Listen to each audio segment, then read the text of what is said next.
Hello हजुरहरू सम्पूर्णलाई नमस्ते। र आज चाहिँ म हेर्नुहोस् त धेरै प्रकारको दाल लिएर आएको छु है त तपाईहरुलाई।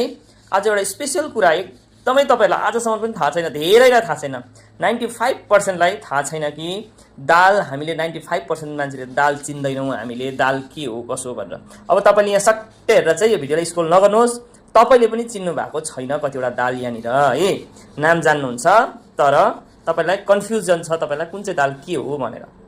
सर्वप्रथम म तपाईलाई यहाँ लिएर आएँ त, यो देख्नु हुँदैछ नि, यो चाहिँ मुङको दाल भन्छौँ नि हामीले है, मुङको दाल।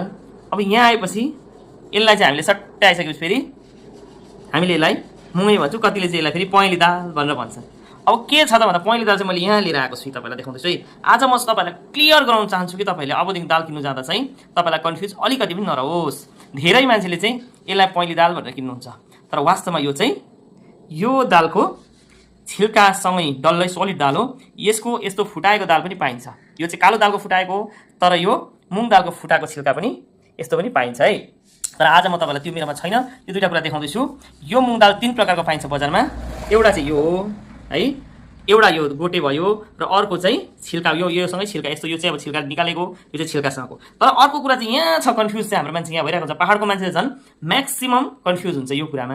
यो हामीले एउटै दाल मान्छौँ, यो दाल र यो दाललाई, यो दाल सेम त्यस्तै हुन्छ, हेर्नुहोस् है त, यो दाल पनि सेम त्यस्तै हुन्छ। यो फेरि यहाँ कालो दाल पनि छ कि, कतिले चाहिँ फेरि यही दाललाई कालो दाल भनिरहेको छ, कतिले यो कालो दाल अर्कै हो। आज तपाईँलाई क्लियर गराउन चाहन्छु, कालो दाल अर्कै दाल हो, यो पहेँली दाल हो, यो अर्कै हो, र यो मुङको दाल यो अर्कै दाल हो। कसरी चिन्ने त? यो दाल र यो दाल त एउटै देखिन्छ। अब यहाँ त क्यामेराले गर्दा यो अलिकति पुरानो दाल हुँदाखेरि अलिकति फरक जस्तो देखिँदैछ, नयाँमा यो दुईटा दाल एउटै हुन्छ। तर कसरी चिनिन्छ भन्दा तपाईँहरू कतिले चिन्नुहुन्छ होला, कतिले चिन्नु हुँदैन होला है। यसको लागि चिन्नुको लागि चाहिँ चिन्नेले चाहिँ फेरि नकारात्मक कमेन्ट नगर्नुहोस्, म आज तपाईँलाई चिनाइदिन्छु।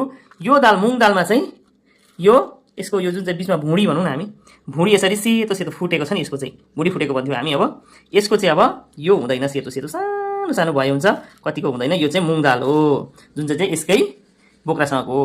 र यो चाहिँ पहेँली दाल भनेको चाहिँ, यो पहेँली दालको चाहिँ के हुन्छ भन्दा चाहिँ यस्तो यी टिका हुन्छ क्या, चन्दन लगाएको जस्तो सेतो हुन्छ। कालो दालमा पनि त्यस्तै हुन्छ, तर कालो र यो अलग्गै चिनिन्छ, दुईटा दाल है, यस्तो अलग्गै चिनिन्छ। अब यहाँ तपाईँहरूले भिडियो अलिकति लामो हुन्छ, तर क्लियर बुझ्नुहोस् ल।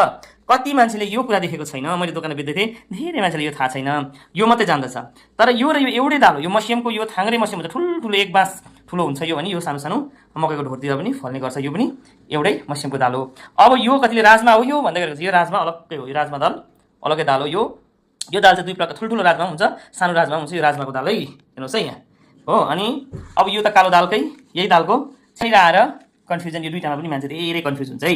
यो दुईटामा किन कन्फ्युज हुन्छ भने यो दाल भनेको तपाईँ